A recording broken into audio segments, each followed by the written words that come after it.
안녕하세요. 저는 올해 65살 된 여성입니다. 전 이 늦은 나이에 천만 뜻밖의 제게 주어진 엄청난 행운에 대한 이야기를 알려드리려 이렇게 사연을 적게 되었어요. 이런 행운 왔다 하여 거들먹거리지 않고 그저 겸손하고 수긋하게 이웃에 좋은 일 해가며 늙겠다는 다짐도 담아서요. 저는 22살에 결혼을 해서 슬아의 아들 둘에 딸 하나를 두었습니다. 딸은 먼 지역에 살아서 1년에 몇 번 보는데 그걸로도 감사해야죠. 1년에 한 번도 얼굴 안 보여주는 자식도 있다니까요. 며느리가 둘입니다.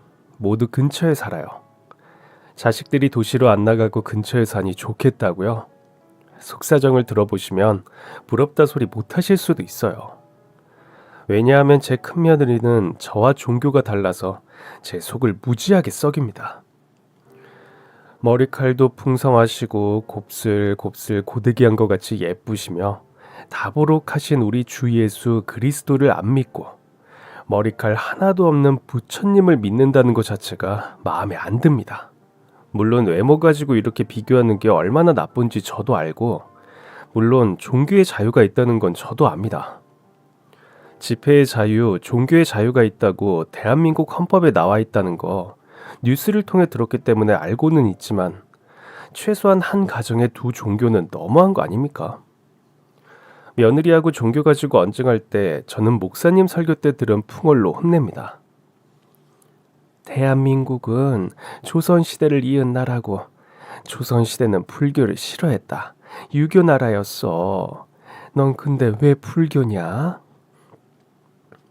어머니, 누구에게든 자기가 믿고 싶은 신이 존재합니다. 자유라고요. 저라고 어머님께 할 말이 없겠습니까? 그러나 전 안 해요. 전 친정이 불교고 어릴 때부터 믿은 부처님 믿을 자유가 있어요. 그러니까 어머니께서도 저한테 아무 말 마세요. 이게 따박따박 시애미한테 말대답이네. 나조차고 우리 주 예수를 믿으라는 거냐? 나라가 통일을 못했으니 한 집안의 종교 통일이라도 하자는 게야. 이러고 싸우기도 10여 년. 이젠 지쳤습니다. 종교만 안 맞는 게 아닙니다. 성격도 안 맞습니다. 도대체가 애가 뚱해요, 성격이. 남의 집 며느리는 어머니 어머니 하면서 따르기도 잘 따르고 애교도 부리고 입안에 혀가 치고는 며느리들도 많다는데, 이건 뭐 황소같이 힘만 세가지고 농사일만 잘하니 늘 뚱하니 입이 한대발 나와서 전 솔직히 우리 큰아들 이해가 안 됩니다. 여자다운 매력 하나 없이 뚱한 성격. 그게 뭐가 좋다고 죽자사자해서 고등학교 막 졸업한 놈의 애를 21살을 데리고 와서 결혼시켜달라고 졸랐는지 말입니다. 진국이라나? 진국이라서 좋다고 하더군요. 하긴 집신도 제 짝이 있으니까요. 작은 며느리는 땡깡쟁이입니다. 덩치나 작으면 말도 안 합니다. 덩치는 저 2배만 해서 유치원생 같은 땡깡과 고집을 부리는 꼴을 보면 한심해요. 어떻게 된 놈의 팔자가 며느리 보기 이리도 지질이 없는지 처음에 인사 와서부터 애 하는 게 심상치 않았습니다. 무슨 시어머니 바라기도 아니고 시어머니에 대한 경계가 없어요. 버릇이 없다고 해야 하나? 절지 친정 엄마로 착각하는 거 아닐까 하는 생각이 들 정도입니다. 15분 거리에 사는데 하루도 안 빼고 우리 집을 옵니다. 와서 그냥 가면 이러지 않아요. 어머니, 이거 멸치에 꽈리고추 넣은 거 맛있네요. 아침에 볶으셨어요? 이거 좀 덜어갈게요. 어머니, 우리 집 열무김치도 다 먹어가요. 어머니, 된장도 다 떨어져가요. 오면 하다못해 젓가락 한 짝이라도 가져가야 속이 풀리는 아이예요. 뻔뻔하기로 인근에 따를 사람이 없습니다. 아니, 제 것은 다 지 것이라고 생각을 왜 하는 건지 이해도 안 가고요. 시부모가 따로 살라고 얻어준 집은 거기가 지네 집이라고 얻어준 겁니다. 지네 집 놔두고 왜 우리 집에 와서 사는지 이해가 안 가고, 얄밉기는 또 얼마나 얄미운지 겨울엔 아예 우리 집에 와서 잡니다. 왜 그러냐고 물으면 자기 집 가습이 나간다고 대답하는데 제가 입이 있어 할 말이 없습니다. 젓가락 한 짝이라도 가져가야 속이 풀리는 며느리한테 쌓이고 쌓여가는데 어느 날 제가 오일장에 나가서 장미 큐빅이 박힌 좀 고급스러워 보이는 머리핀을 두 개에 15,000원 주고 사온 적이 있습니다. 아껴두었다가 동네 부녀의 다음 갯날에 꼽고 나가야지 하고 화장대 위에 둔 걸 언제 봤는지 그걸 들고 나와서 어머니 이거 사셨어요? 하고 묻는 겁니다. 그래 샀다. 그대로 화장대 위에 둔 그대로 놓고 나와. 어머니 이거 어머니한테 안 어울려요. 어머니는 이런 핀보다 머리띠를 사셔야지. 제가 해보니까 이거 저한테 어울리더라고요. 제가 가질게요. 준다고 말도 안 했는데 당연히 제가 준다고 생각하는 그 심보가 괘씸한 겁니다. 그대로 올려두고 나오라고 하면서 넌 버르장머리 없이 시부모님 방을 그렇게 마음대로 드나드는 그 버릇부터 고치라고 혼내주었습니다. 그렇게 혼나고도 안 고쳐지는 며느리를 이젠 포기했는데요. 또 한편으로는 이해를 못하는 것도 아닙니다. 우리 둘째 며느리는 친정엄마가 7살 때 돌아가셨다네요. 원래 당뇨가 있던 분이셨는데 당뇨 합병증으로 떠나시면서 슬아의 자녀는 우리 며느리와 바로 밑에 남동생 둘을 두셨는데 아휴 어린 자식들 두고 떠나야만 했던 그 마음이 어쨌을지 상상하면 같은 자식도 내미 마음으로 너무 찢어지는 것 같아서 되도록 잘해주려고 합니다. 둘째 며느리가 아마 지 엄마한테 못 받은 사랑을 제게 보상받으려는 심리도 있을 거라 혼자서 짐작은 하고요. 마음에 안 드는 두 며느리를 거느리고 해도 끝이 없는 농사일에 파묻혀 사는 제게 신선한 바람이 분 건 새해 전 봄입니다. 우리 집에서 한 5분 걸어 내려가면 다 쓰러져 가던 농가가 한 채 있었어요. 그 집에서 살던 노인 양주가 7년 전 가을에 돌아가시고 자식들이 집을 그대로 방치해 두어 폐가같이 을씨년스럽던 집이 팔렸다는 소식이 들린 게 겨울이었는데 3월의 해토 무렵에 웬 곱게 늙은 70대 중반의 양주가 들락이면서 집을 수리하더군요. 사람을 시켜서 하는데 집을 다 드러내는 게 아니라 뼈대는 그대로 기와도 그대로 두면서 약간 한옥 카페처럼 꾸미는 거예요. 우리 동네에서 1시간 거리 전원 카페촌에 가보면 우후죽순으로 생기는 그런 한옥 카페요. 한 달 포를 집을 리모델링 하는데 그 중간중간 우리 집에 올라와선 홍삼 같은 포장 박스를 놓고 가면서 먼지가 날라와서 많이 심려스러우시죠? 죄송합니다. 한 달만 참아주십시오. 정중하게 인사를 하더군요. 사람들이 말하는 품새도 그렇게 참 배운 사람 같고 점잖아서 땅이나 파는 우리 부부는 그 집 사람들에게 호감이 생기는 거예요. 뭐 밭에서 날라오는 흙먼지로 어차피 아침 저녁으로 쓸고 닦는 집이라 크게 피해로 느껴지지도 않았고요. 공사가 끝나고 지나다니면서도 보면 눈살 찌푸려지던 폐가가 훤하니 아니 그 집뿐 아니라 온 동네가 다 훤하더라고요. 흐뭇했습니다. 그렇게 오며 가며 몇 마디 주고받아 보니 남자가 서울시청에서 근무하고 퇴직한 공무원이었다네요. 뭐 말하는 폼새며 입은 것 하며 차를 보니 어느 정도 고위급이었던 것 같습니다. 한마디로 공기 좋은 데서 채마밭 가꾸면서 직접 야채 갖고 뽑아 먹으며 사는 전원 생활을 하고 싶어서 서울 생활 청산하고 내려온 거겠죠. 이사 내려오는 날 짐을 보니 어마어마하더군요. 무슨 책장이 10개가 넘고 가구며 쇼파며 외국 영화에 나오는 것 같이 고풍스럽고 정말 입이 벌어지고 구경할 만했습니다. 이삿짐이 정리되었는지 사흘 후 무슨 예쁜 종이에 담긴 커피를 가져와선 인사를 하는 겁니다. 이사 와서 정식으로 인사드립니다. 앞으로 잘 부탁드립니다.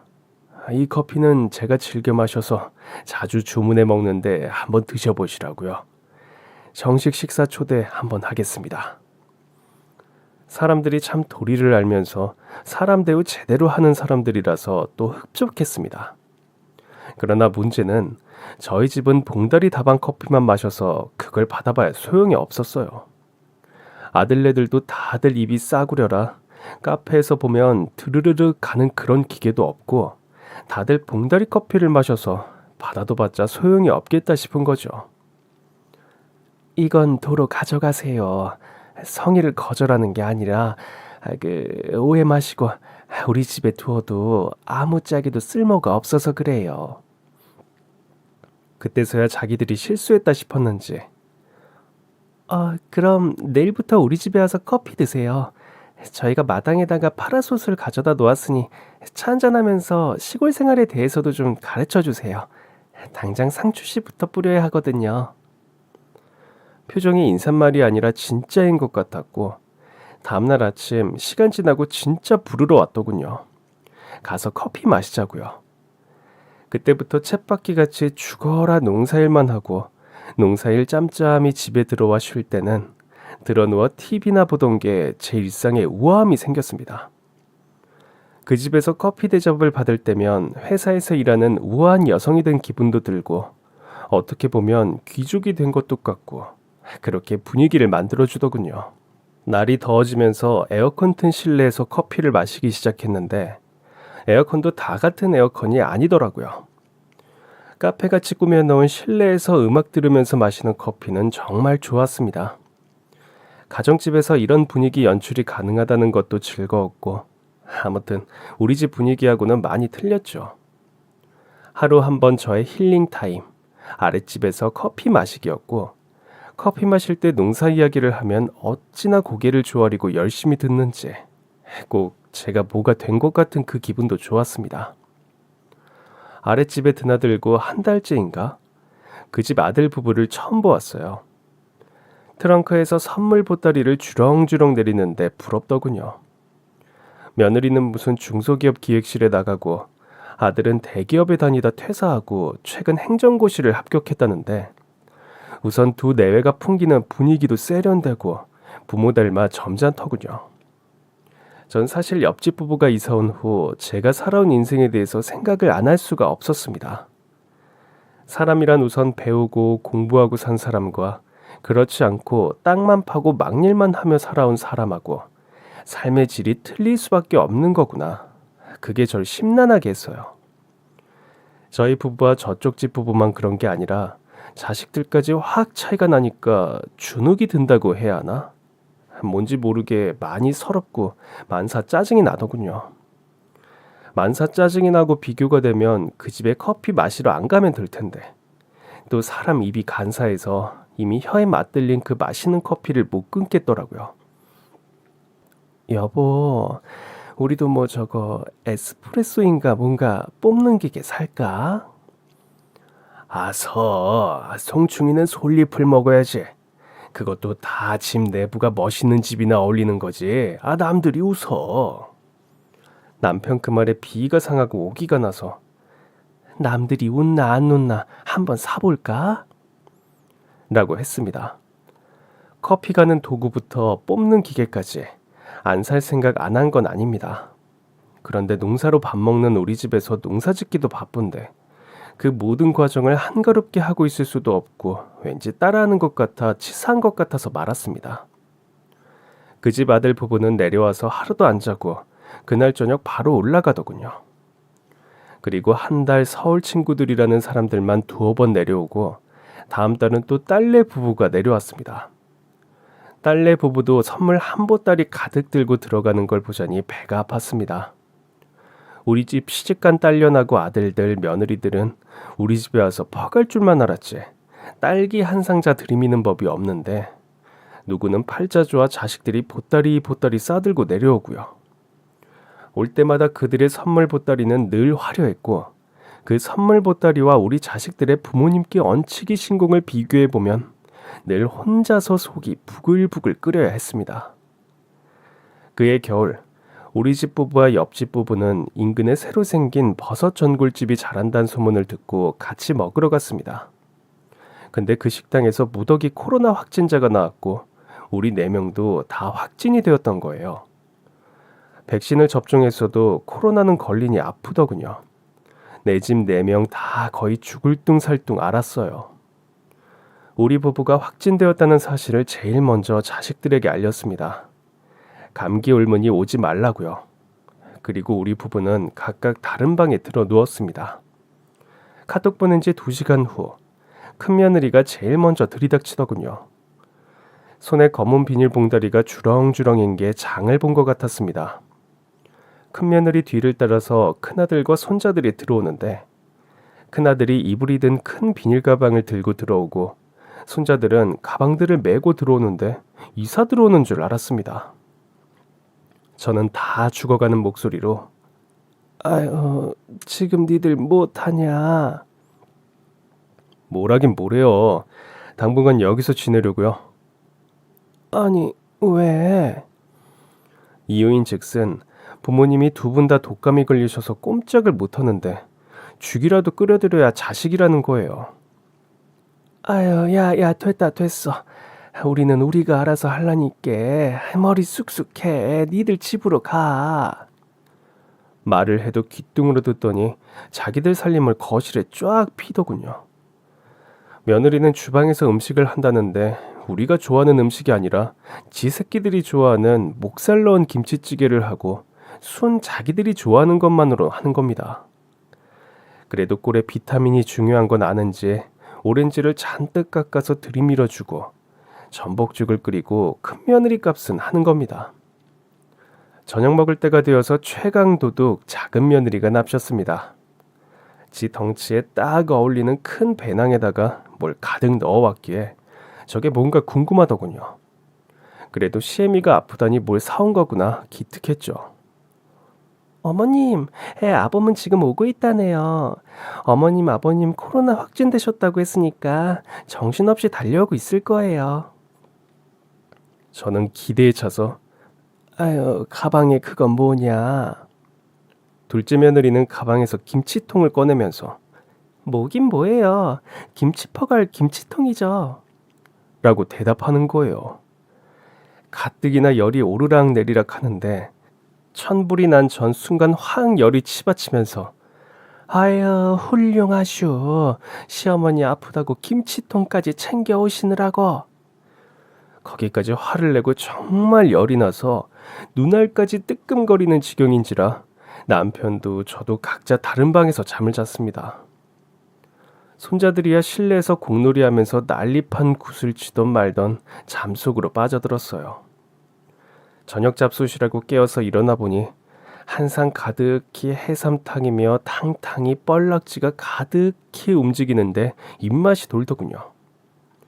1시간 거리에 바닷가가 있고 해산물 시장이 있는데 작은 아들은 거기서 남편이 좋아하는 해삼탕을 해주려고 해삼을 사오고 제가 좋아하는 낙지를 사오느라 늦은 거였습니다. 잘 먹고 또 잤습니다. 다음날 눈을 떠보니 새벽. 거실은 어두컴컴 화장실을 가려고 하는데 7명의 애고 어른들이고 내 자손들이 이리 엉키고 저리 엉키고 자고 있는 풍경이 확 다정하고 살갑고 든든하게 느껴져서 행복한 기분이 들더군요.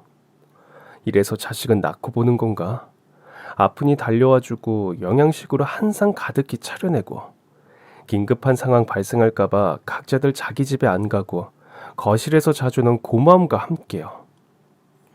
다른 집 자식들은 자기 어린 새끼들에게도 감기 옮는다고 안 데리고 온다고들도 하더만. 하긴 우리 손자들은 새녀석도 지나치게 원기 좋고 건강해서 걱정은 없었습니다. 그렇게 두 집 녀석들이 이틀을 더 뭉갰습니다. 다음날 저녁은 저희 부부가 조금 기운이 나서 소파에 앉아 있었더니 이것들이 만판 신이 나서 윷놀이하고 맥주 마시고 남편이 아유 얘들아 남들이 보면 무슨 잔치집인 줄 알겠다. 조용히 좀 해라. 전 다시 열이 나서 아유 골이 패이는 것 같다. 감기는 그저 쉬어야 한다고. 니들 때문에 내가 쉴 수가 있냐? 라고 짜증을 냈습니다. 그 와중에도 아랫집 부부가 걱정이 되어 전화를 해보았습니다. 신호가 가는데 두 양주가 다 안 받는 겁니다. 덜컥 걱정이 되면서 애들에게 그 집 불이 켜져 있나 가보고 켜져 있으면 벨 좀 눌러보라고 했습니다. 큰아이가 나가서 한참을 있다가 들어오더니 큰며느리에게 빨리 죽 좀 덮이라고 하는 거예요. 놀라서 무슨 일인가 했더니 두 양주가 이틀을 거의 못 잡숫고 앓고 계신다는 겁니다. 뭐 좀 잡수셨냐고 했더니 밥통에 있는 밥을 물 말아서 2번 잡수셨다고 하더래요. 개수대안을 들여다보니 반찬이고 뭐고 아무것도 없이 밥을 물 말아 먹은 흔적, 밥그릇 4개만 있다는 겁니다. 우리 애들 시켜서 해삼탕부터 잡수실 것 좀 챙겨드리라고 내일 읍에 나가서 갈비탕 좀 포장해 와서 넣어드리라고 시켰습니다. 귀찮아도 내 부모라고 생각하고 우리 집에 올 때 한 번씩 들여다봐라. 사람 죽어나가는 것보다 낫잖냐. 그날 저녁에 다시 전화를 걸어보았습니다. 안주인이 받더니 거의 다 죽어가는 목소리로 우시더군요. 자식들에게 전화를 해보았냐고 차마 여쭙지는 못하겠는 거예요. 물론 아파서 우실 수도 있겠지만 다 큰 어른이 왜 우시겠나요? 그렇게 우리 아이들이 돌아가며 들여다보는 그 중간에 비극은 현실이 되어 드디어 우리 마을에서도 코로나로 인한 사망자가 나왔습니다. 아랫집 바깥 주인이 119에 실려간 후 1시간 만에 사망하신 거예요. 그 어른이 심하게 많이 태우시는 흡연자셨는데 폐렴이 극대화되어 손 쓸 수 없는 지경이라고 하셨답니다. 그분들보다 10살 정도 어린 저희 부부는 이미 거의 회복기였고 황망한 마음에 섣불리 위로도 못하겠더군요. 코로나로 인한 사망이어서 그런가 빈소도 쓸쓸했습니다. 사람들 참으로 야박하다는 마음도 들 수 없는 게 치명적인 독감이니까요. 그런데 말입니다. 남들은 그렇다 쳐도 자식들이란 작자들이 한심하고 못된 게 자기 새끼들이 소중하면 그 반만이라도 부모가 소중한 마음을 들어야 인간인데 어쩌면 그 품위 있게 잘나 보이던 자식들이 할아버지 마지막 떠나시는 길 손자들 인사도 못 받게 안 데리고 왔는지 모르겠더군요. 남은 자식들 편하게 서울에서 빈소를 모셨는데도 말입니다. 그 전경을 지켜보니 사람 한 세상 사는 게 너무 쓸쓸하고 허무하다는 생각이 들고 마음을 질정치 못하겠는 거예요. 장례를 치르고 안주인이 안 내려오셔서 코로나 회복도 할 겸 자식들 집에 머무시는 줄 알았더니 그게 아니라고 전화가 왔습니다. 우리 아들 며느리가 같이 살자고 하더라고.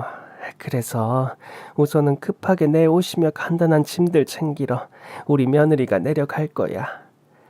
후에 어찌 될지 모르겠지만 우선 잘 지내. 내 몸 좀 회복되면 한번 내려감세. 그 후로 이제 몸도 회복했고 봄가리도 해야 하고 우리 부부는 다시 농사일에 매달렸습니다. 석 달인가 지나서 산골에도 꽃이 피고 지고 조금 있으면 모내기철이 다가와 분주히 마를길을 지나 논으로 밭으로 왔다 갔다 했습니다.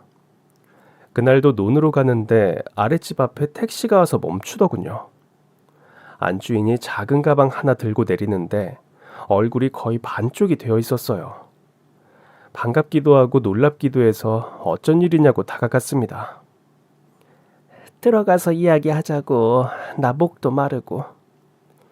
따라 들어가는데 걷는 폼도 많이 불편해 보이고 석 달 사이 허리도 많이 구부러져 있고 정말 많이 늙으셨더군요.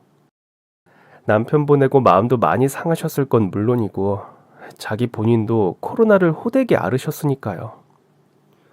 집 내부는 겨울 내내 물론 저희가 드나들며 수도도 틀어두기도 하고 보일러도 맞춰두기도 했지만 집을 오래 비워두어서 썰렁하고 또다시 폐가 비슷하게 된 겁니다. 속으로 이 집 터가 안 좋은가 했습니다. 물 한 잔 마시고 하시는 이야기를 쭉 들어보니 자식들이 아버지도 안 계시니 쓸쓸하시고 코로나도 회복해야 하고 같이 살자고 꼬셔서 들어간 게 잘못이었다는 겁니다.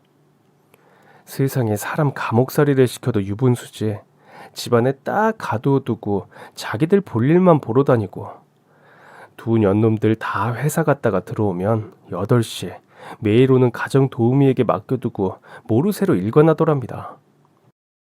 아유, 그럴 거면 왜 같이 살자 했을까요? 거참. 라고 했더니 뭐긴 뭐야, 재산 때문이지. 일산 가는 길에 원당, 응? 원당에 우리 건물 작은 상가 건물 있어. 15억짜리. 그거랑 서울 아파트 6억짜리. 그 재산 때문이지. 평생 먹이고 입히고 가르치고 결혼시켜 집 사주었더니 아버지 돌아가신 지 얼마나 됐다고.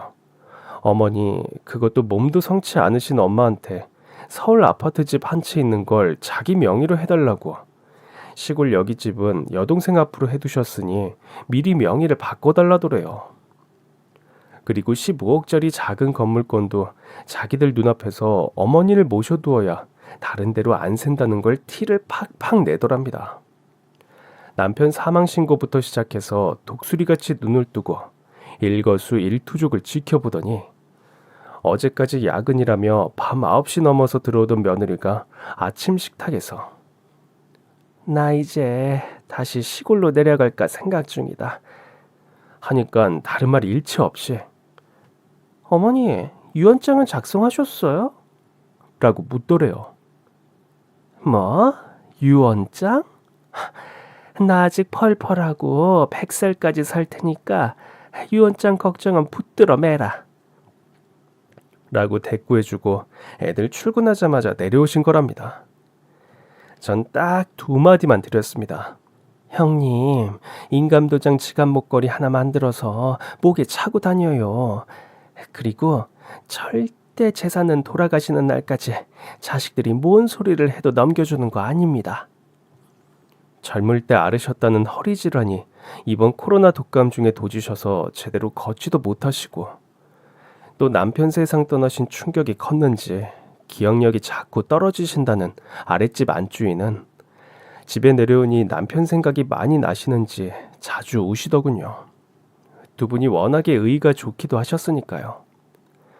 제가 중간중간 기회되는 대로 들여다보며 비록 제대로 못 걷고 하루 중 반은 누워 계시는 분에게 여전히 커피도 얻어마시면서 지났는데 딸이고 아들이고 아무도 안 내려오는 거예요. 세상에, 우리 자식들 같으면 궁금해서라도 두 녀석들 다 오지랖이 8만 평이라 지 부모가 궁금해서라도 10번은 드나들고도 남을 기간에 아무도 안 들여다봐서 마침 조용한 때 조심스레 여쭈었더니 내가 내 눈이 흙으로 덮이면 오라고 했어.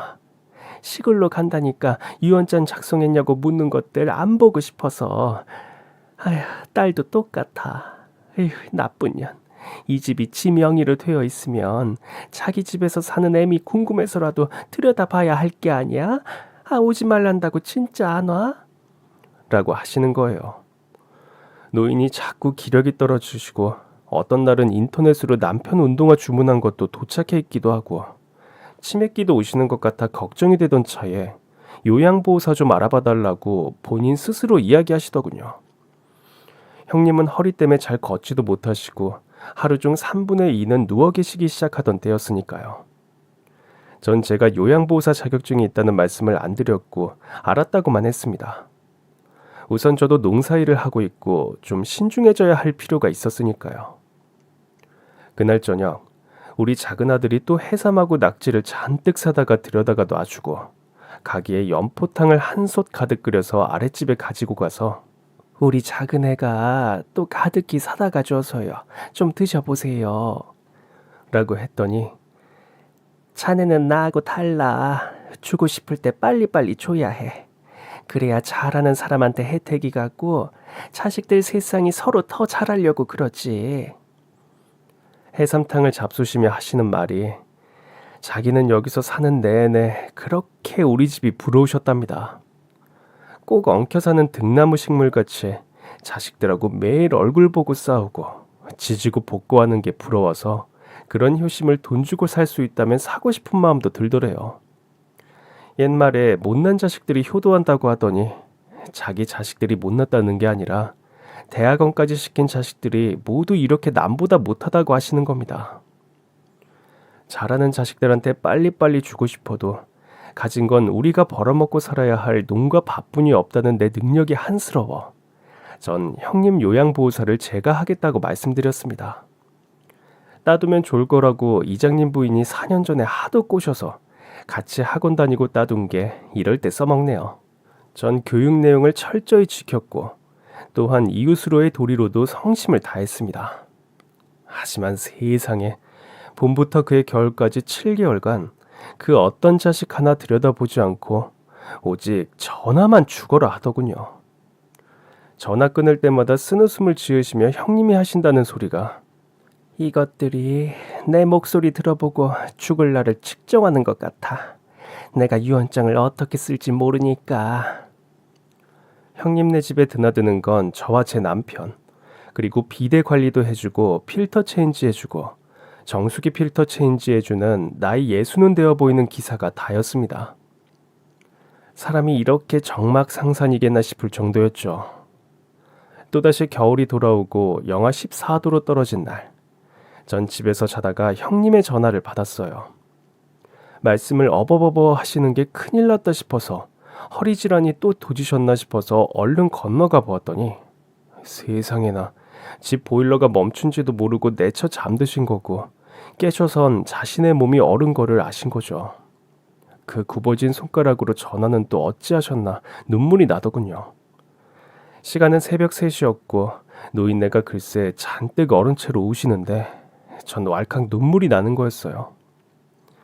전 철철 울면서 우리 집으로 뛰어가서 우선 있는 대로 저 시집 올 때 우리 친정엄마가 해준 옛날 모카솜으로 누빈 이불들을 있는 대로 꺼내서 남편을 흔들어 깨웠습니다. 여보 일어나, 여보 일어나 봐. 비몽사몽의 남편에게 두꺼운 털잠바를 입히고 이불 나르는 걸 도와달라고 했습니다. 집에 가득 있는 핫팩도 여러 개 주머니에 쑤셔 넣었습니다. 그렇게 두터운 솜이불을 3채를 들고 뛰어서 아랫집으로 가서 노인네 몸 위에 다 덮고 나서 전 우선 같이 이불 속으로 들어갔어요. 노인네 겨드랑이에다가 핫팩을 집어넣고 손발부터 마사지하면서 119에 전화 걸고 보일러 수리공도 알아보라고 남편을 독촉을 했죠. 그렇게 119가 오는 동안 전체 옷을 다 벗고 노인네 몸을 껴안고 마구 껴안아 주었습니다. 사람이 참 이상합니다. 그렇게 안고 있는데 왠지 제가 살아온 평생 제 밑에 깔려있던 모든 서름이 밀려오면서 미친 듯이 눈물이 나는 거예요. 어차피 모두 다 흙으로 바다로 떠날 인생, 지들은 안 늙나?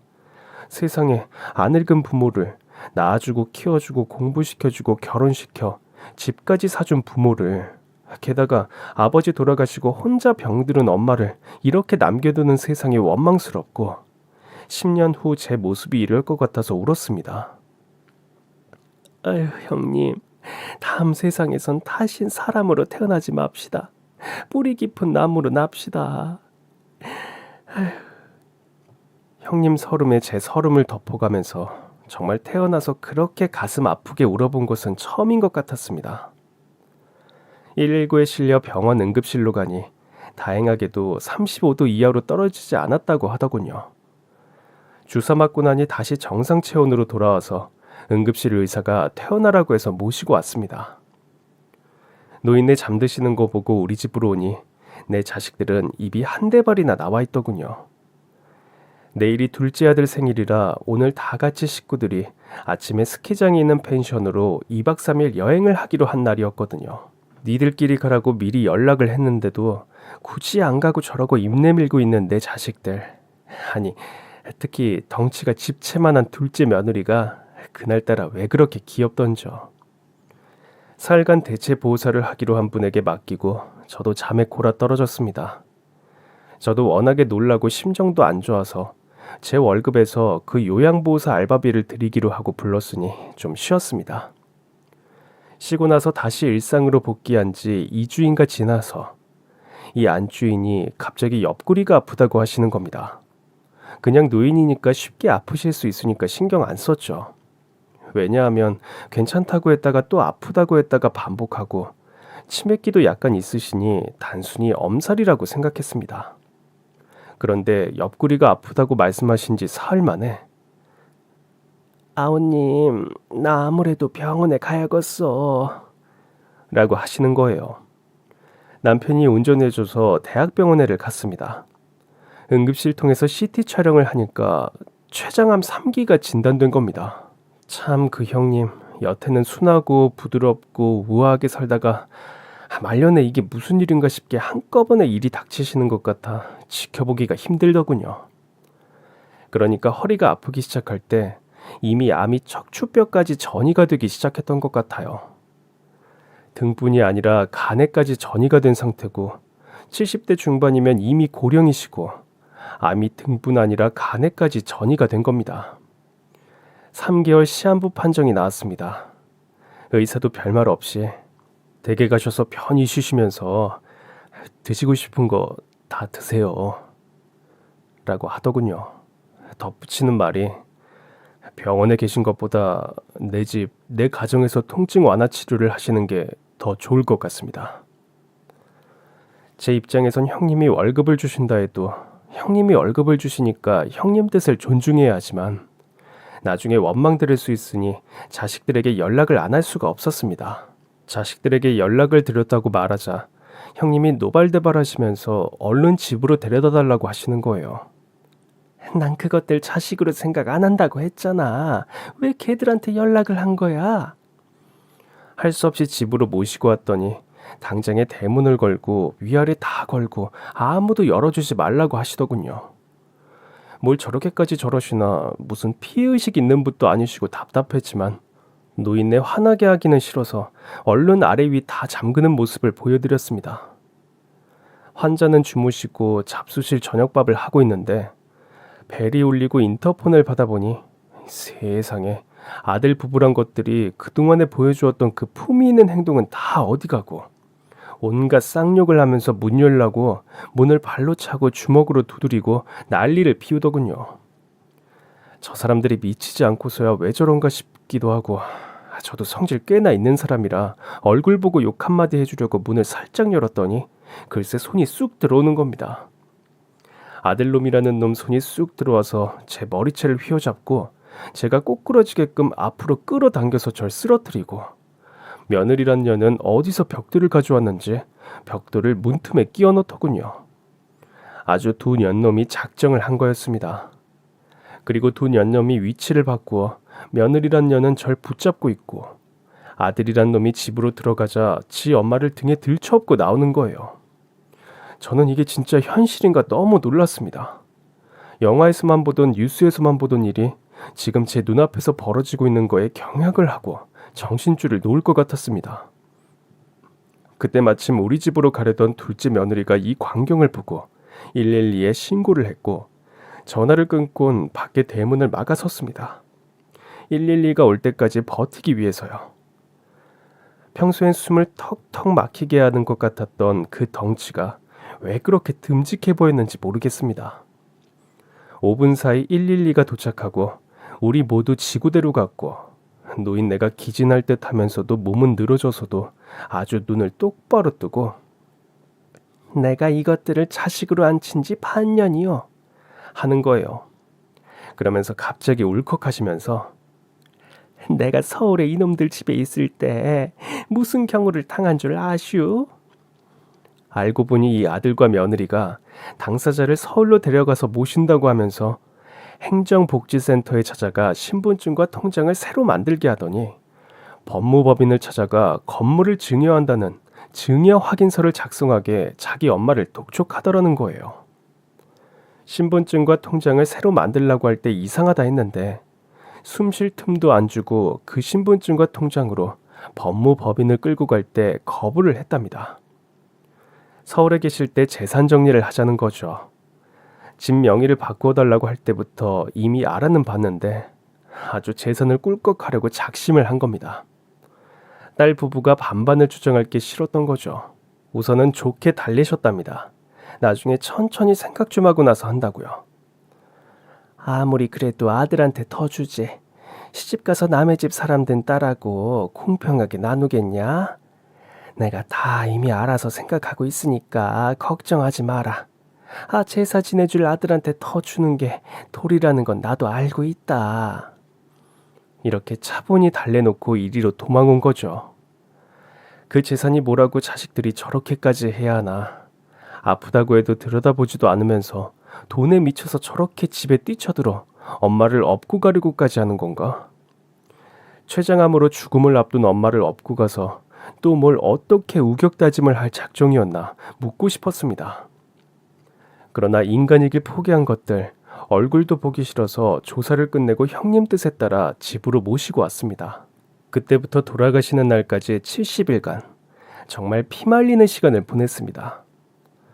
일주일이 멀다 하고 딸 아들 부부가 번갈아 드나들면서 지 엄마를 회유하고 달래고 협박하면서 유언장을 빨리 쓰시길 자기들 앞에서 쓰시라는 겁니다. 옆에서 지켜보면서 전체 자식들만 해도 효자라고 생각하기에 이르렀습니다. 다만 종교가 같지 않다는 거, 그리고 돈이 아닌 사랑을 갈구하는 둘째 며느리, 그리고 부모는 부모, 자식은 자식대로 각자의 인생을, 자식이 결혼하는 순간, 아니 성인이 된 순간 각자의 개체로 존중하고 인정하고 어떤 혈연의 끈으로 뭔가를 요구해선 안 된다는 깨달음까지 얻게 되었어요. 부모가 대학 공부까지 시켜주었으면 그걸로 된 겁니다. 솔직히 자식 집까지 해줄 필요도 없는 거예요. 자기들이 벌어서 월세로 원룸으로 시작하는 한이 있어도 자식 집도 해줄 필요 없다는 걸 우리 뒷세대는 그렇게 살기를 바라는 마음이 생겼습니다. 신안고난 자식들에게 70일간 시달리시는 동안 전 최선을 다해서 내 언니 보살피는 기분으로 그분에게 최고의 요양보호사가 되려고 노력했습니다. 저 불쌍한 말년, 나라도 인간으로 대해드리자, 뭐 그런 마음이랄까요. 결국 봄이 오기 전에 이웃집 커피를 기가 막히게 내리시던 형님은 떠나가셨습니다. 부모 가셨다고 눈물 한 방울 흘리지 않는 자식들을 뒤에 두고요. 차라리 눈물 2방울 정도 흘려주는 건 아무 상관도 없는 제 둘째 며느리였습니다. 장례를 치르고 난 후 변호사로부터 연락이 왔습니다.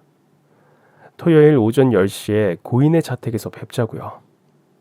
속으로 그러니까 유언을 남기시긴 한 거구나 싶었지만 절 왜 오라고 하는지 의아하더군요. 토요일 핏발선 눈으로 아들과 며느리도 도착하고 딸과 사이도 왔습니다. 변호사가 유언장을 공개하는데 놀랍게도 모두 원당에 있다는 건물과 서울 아파트 제 앞으로 되어 있었습니다.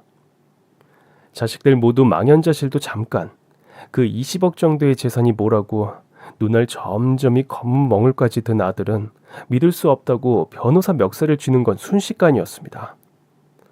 저들이 망연자실했다면 전 경기할 지경으로 놀랐습니다.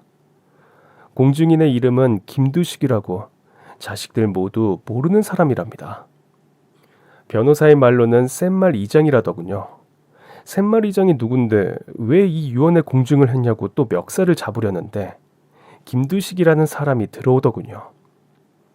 다름 아닌 정수기 필터 교체해주고 한 달에 한 번 와서 비대 관리해주던 기사였어요. 샘말 이장이를 보면서 젊을 때 하던 일을 아르바이트로 했다고 하는 이 초로의 남자는 점잖은 태도로 앉아서 첫마디가 이랬습니다. 지난 1년 내가 지켜보기에도 해도 너무들 하더만. 부모는 오늘 내일 누워 계시는데 코빼기도 안 들여다봤다며? 참, 나 같으면 이 상황에서 입도 뻥끗 못하겠더만. 재산 받을 수 있는 유언장 공개 때만 자식인 거요? 어? 젊은 양반들. 당신들 같은 자식이라면 이 세상에 자식 키울 사람 하나도 없어야 해. 그리고 폰을 꺼내 형님 생전 녹취된 음성을 틀어주는 거였습니다. 부정확한 발음이지만 유산을 모두 제게 증여하겠다는 의지가 그대로 담겼습니다. 죽음을 앞둔 형님에겐 재물이 그저 휴지 조각일 뿐이었을 겁니다. 가족이 있다 할지라도 상속은 자유롭게 진행되어야 하고 전체 자유대로 모든 재산을 한정주 씨에게 증여한다는 것을 정확히 밝힙니다. 그리고 전 인간 같지도 않은 제 아들, 딸을 이 세상에 내놓은 죄인으로 그 죄를 속죄하는 마음으로 저의 마지막 1년을 진심으로 보살펴준, 제가 동상 걸렸을 때 살과 살을 맞다 어른 몸을 풀어주던 한정주 씨에게 지금 엎드려 빕니다. 당황스러우시더라도 제 재산을 모두 받으셔서 원하시는 대로 뜻하는 대로 물 쓰듯이 마음껏 써주시길 바랍니다. 자식들이 본인을 대하는 서운함과 괘씸함으로 마지막 1년 잘해준 책에 타인에게 그 남은 재산 모두를 넘겨줄 때 그 심정이야 오죽이나 괴로우셨겠습니까? 먼 길 떠날 일만 남은 오래 아픈 사람은 생각이 더 깊어졌을 겁니다. 상주들이 모두 난리를 치니 전 오기가 생겨 변호사하고만 이야기했습니다. 아파트와 건물 팔아서 현금화하는 과정까지 모두 변호사가 맡기로요. 지금 누구 마음대로 그러냐고 미친놈처럼 거품 무는 자식들 앞에서 변호사가 절 보며 말하더군요. 한정주 씨께서 제게 재산의 관리를 허락하여 그 위임된 범위 하에서 재산을 정리해 드릴 수 있습니다. 세금 정리도 이미 된 후였기 때문에 약 52일 후 제 통장에 18억 7,300만 원이라는 현금이 입금되었더군요. 제 통장에 이런 금액의 돈이 들어올지 그 누구도 몰랐을 겁니다. 전 우선 결혼한 후 오늘날까지 싫든 좋든 제 잔소리를 들어준 제 남편에게 5천만 원을 용돈으로 주었고, 제가 다니는 교회에 감사 헌금을 내놓았고, 큰며느리가 다니는 절에 시주를 했습니다.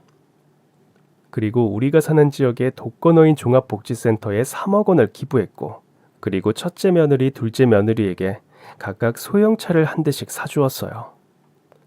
그리고 신용카드 한 장을 만들어 한 달 주기로 저와 제 남편의 마음을 한 달간 가장 흡족하게 해준 자식에게 신용카드를 줘서 지속적으로 사용하게 만들었습니다.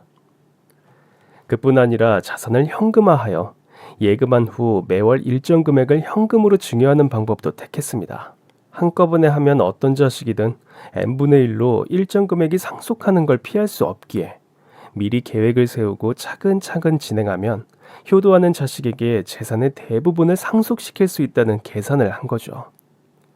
이렇게 했더니 3시간 거리 다른 도시에 사는 딸까지 한 달에 2번이나 찾아오더군요. 명절 때와 생일 때만 볼 수 있는 딸과 사이였는데 말이죠. 참으로 돈 앞에서 장사 없는 효도입니다. 이런 방법까지 머리 굴려가며 쓰려 하니 옛날 사람들이 재산이야 오든 말든 그저 부모를 돌아가실 때까지 벽에 못 칠하시더라도 돌아가실 때까지 모시고 산 옛날 사람들이 사람 마음으로 살았다는 생각이 듭니다. 여러분들, 제 방법 어떻게 생각하시나요? 그럼 제 긴 사연 들어주셔서 정말 감사드립니다.